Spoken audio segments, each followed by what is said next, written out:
What's going on, buddies? It's Concert Buddy.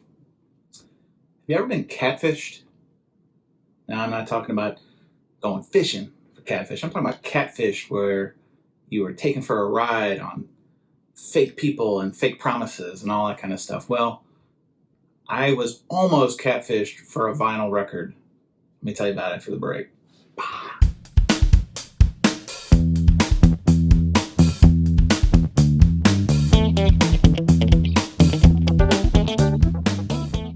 All right, buddies, you ready for story time? Story time? Now, buddies, we live in a society that is very interesting with the advent of technology and people making multiple accounts, pretending to be other people. And this whole catfish phenomenon started in the not so recent past. There was a documentary by a guy named Nev Schulman who was getting catfished in his online dating life, someone pretending to be somebody they weren't. And from that, it started this catfish term as part of our lexicon to imply when people were being deceitful, either in presenting themselves for people they weren't, offering services they didn't fulfill, products they didn't sell you, etc. Now, what's interesting is now I'm finding in the vinyl communities is extremely prevalent, be it the posers on Discogs, fake accounts, the vinyl community, people trolling and all that rigmarole. That's another topic for another day. But related to this conversation, probably like a lot of you, I'm in a couple different Facebook record groups, and one presented a record I'd been looking for a while, and that was the Nirvana Mobile Fidelity Nevermind copy from, I think, 96. It's one of the ones I don't have that I've been looking for a while, trying to get it for a good price because it's fluctuated between 800-ish on the high end to like 300-ish on the low end. So one of these groups I was in, I noticed a post the other day that said they had found this record behind a shelf or when they were moving or some kind of story, and they were soliciting feedback in the comments of what they should do with it.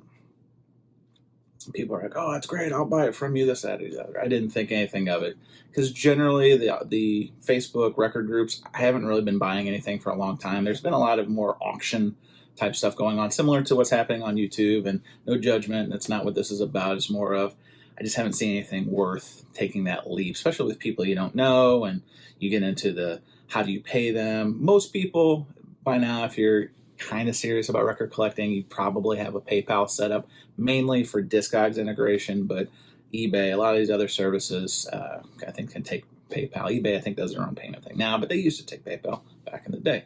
All that said, see this post, didn't really thinking of it, just kind of caught my attention. A couple days later, same person comes on and says, hey, I think I'm going to sell this, taking offers. Okay, so why not? I gave it a couple hours to kind of digest. Shot over an offer on Facebook Messenger. Don't hear anything. I figured, well, I probably missed out. No big deal. A couple hours later, start an exchange with this person. And as far as I know, this is a legitimate person. They have a profile picture. It looks like a guy and his daughter. Go to the Facebook profile. There's another picture, but not posted since March. But, not uncommon. So I started this dialogue. We're talking back and forth. He's trying to get more money out of it. I basically sent him some eBay comps. Also, the Princeton Record Exchange recently sold a copy for about, I think, $400. So I sent him all this information. I said, this is as far as I'm going to go. Comes down. We work out a deal. I said, how can I pay you? Do you have PayPal? And usually, and this is a tip I'll give you if you're not familiar with this practice, always when you don't know somebody, always pay them PayPal, goods and services. That way, if it is fraudulent, you do have recourse. They can get your money back, all that stuff. I'm assuming most people know that, but if you don't, word to the wise. So I say, all right, what is the email address? I can PayPal you goods and services. So then there's like about an hour pause, which I thought was a little interesting, but maybe they're busy, working, family stuff, what have you. Comes back with an email address of somebody else's name. Okay, there's your first red flag. If it's not in the name of the person you're dealing with, red flag comes up. But okay, again, not a lot of risk when you're doing PayPal goods and services. Get in my PayPal, send it over, ask for confirmation they received it. 10, 15 minutes later, guy messages me back, or the person messaging me back, I should say, says, got it, good to go. Then we start talking about, he says, where should I send this? How do you want it shipped? All that kind of stuff. So I think it's a done deal. I go about the rest of my evening. Excited. I got this record coming to me. It was a very low number. It was even my lucky number, number 44. So I thought it was meant to be. The vinyl gods were smiling on me. Not so much. You are so dumb. You are really dumb. For real. A couple hours later, out of the blue, he just sends me, or they just send me a image saying that I'm being refunded the money in full. No comment, no. So start another dialogue. What's going on? Oh, the payment hadn't processed and it was still in pending status. So I just went ahead and returned your money. Let's try to do this a different way. Okay, now I got red flag number 2. Let's try to do this a different way. So we go back and forth. I said, all right, well, do you have another email address through PayPal? No, I usually don't use PayPal. Red flag number 3. How about we do crypto? No, sir, not me. Now, I'm kind of an old, I'm not really swimming in those crypto waters, so that kind of struck me as bizarre. Red flag number 4. I say, hey man, I don't do crypto.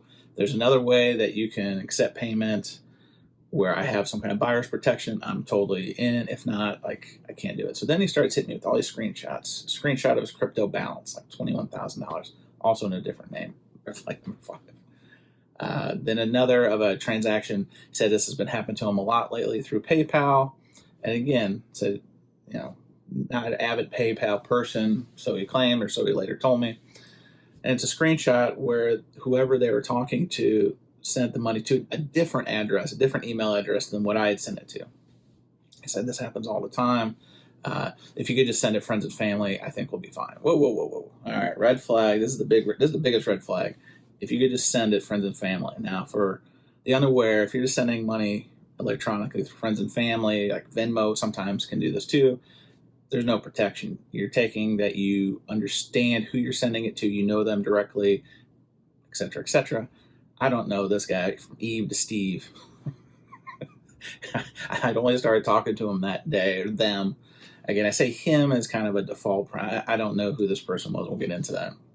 So they're just saying, friends and family, come on, trust me. This will be the start. Whenever somebody says, trust me, another red flag. And anytime somebody has to plead to be believed, not a good one. Trust me. So I'm starting to smell a rat, starting to smell something's funny. Kind of bounce the idea off my wife. She's like, yeah, abort. So I'm thinking, all right, I can't do this. Tell this person, yo, I'm out. I can't do it. Oh, come on. This will be the start of it. Look, trust me. This will be the start of it. I've got so many other records I can sell you. This will be a start of a great business friendship. All right, no, I'm good.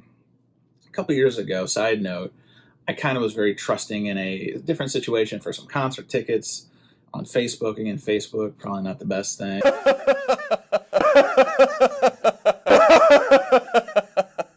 Long story short, this person who called himself Kind Mankind, don't ask me why, said that they couldn't take electronic payment, so to then send them X amount of GameStar gift card, and in form of payment, they wanted to buy their kids some whatever. Anyway, long story short, not a real person, was running this scam elsewhere, yada yada. So ever since then, I've been hypersensitive to not being ripped off.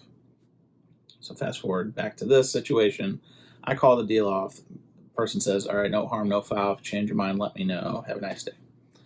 So then I decided to get a little crafty, and so I took their profile picture from, actually not even a profile picture, there was another picture on their Facebook page from back in March, like I said before, and I ran it through Google Images. You can do Google image search, and it's crafty.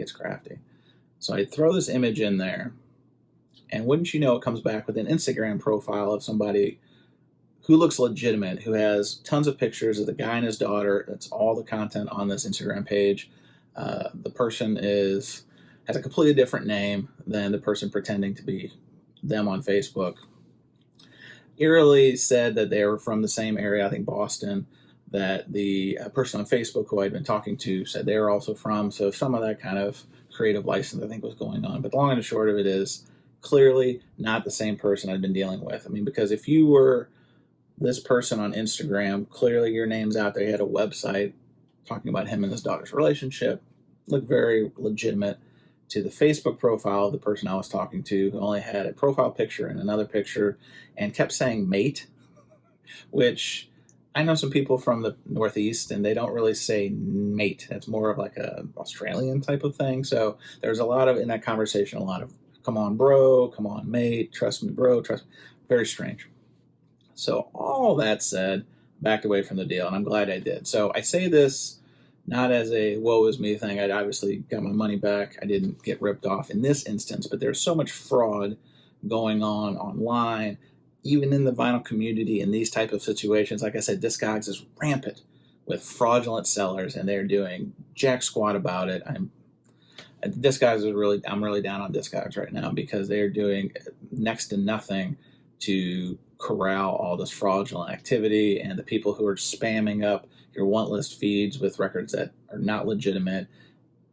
Crazy prices. The Beatles mono box set for $80. I mean, it's insane. And there's no sense of urgency anyway. That's a whole other video for another time, buddies. But sharing this story to